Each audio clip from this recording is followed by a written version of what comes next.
Then I hear about the nation called Guatemala. Dann höre ich über das Land Guatemala.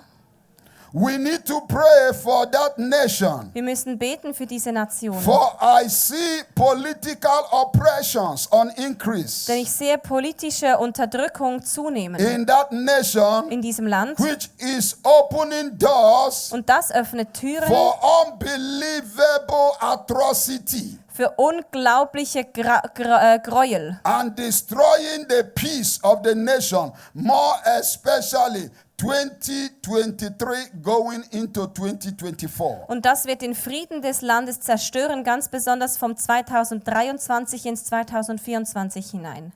Guatemala is Central America's most populous country and critical to U.S. efforts to control regional migration. In August, the country elected an outsider, an anti-corruption activist who vows to take on entrenched elites that have weakened the judiciary and persecuted Guatemalan journalists and activists. Nick Schifrin speaks to the president-elect in his first English-language interview since the election and reports on the promise of his presidency. When the pact of the corrupt came for Guatemala's democracy, they missed the crusader. Bernardo Arevalo told Guatemalans yes, they could fight corruption. And in August's election, Arevalo and his party came out of nowhere to overcome a political establishment that had tried to silence them. What the people shout about is, enough with so much corruption. Arevalo won in a landslide by appealing to young, urban, and indigenous voters.